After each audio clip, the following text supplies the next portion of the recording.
दिल्लीमध्ये आयोजित अखिल भारतीय साहित्य संमेलनात बोलताना शिवसेना नेत्या नीलम गोरे यांनी शिवसेना ठाकरे गटावर गंभीर आरोप केला आहे।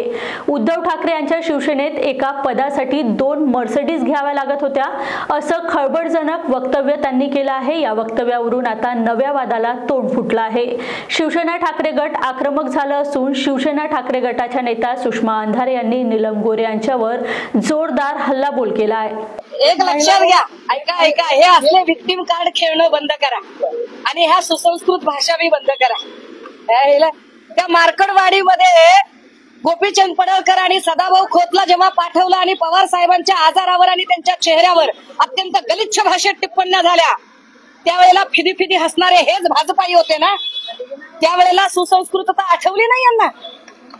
सुप्रिया सुळे यांच्याबद्दल भिकारचोट शब्द वापरणाऱ्या अब्दुल सत्ताराला मंत्रीपद देताना तेव्हा सुसंस्कृतता आठवली नाही। पूजा चव्हाणच्या बलात्काराचा आरोप असलेल्या संजय राठोडला मंत्रीपद देताना सुसंस्कृतपणा आठवला नाही। सुषमा अंधारेबद्दल अत्यंत गलिच्छ भाषेत बोलणारा वाचाल शिवराळ संजय शिरसाट, त्यावेळेला तुम्हाला सुसंस्कृतपणा आठवला नाही। बात निकलेगी तो दूर तलक जाएगी। नीलम गोरे आमचं देणं लागतात। कर्तृत्व नसताना अनेक लोकांची संधी अडवून नीलम गोरेंनी अनेक पदं उपभोगली।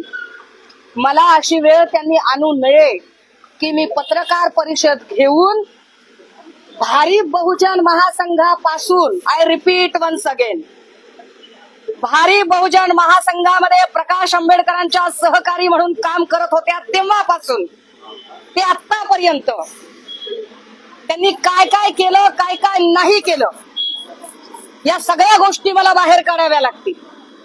आणि त्याची साक्ष देणारे असंख्य लोक आहेत। प्राध्यापक महेंद्र कांबळे असतील, जयदेव गायकवाड असतील, उषा दराडे असतील, किंवा कितीतरी चळवळीतले लोक आहेत। अगदी आमदार पाशा पटेलांचा काल फोन आला। पाशा पटेलांनी म्हणावं इतकं दिल्यावर कसं काय बाईंनी इतकं बेताल वक्तव्य करावं। म्हणजे कुणालाही हे वक्तव्य पटलेलं नाही, चळवळीतले अनेक लोक।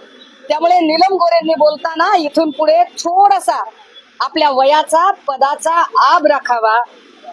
आम्हाला नाही तर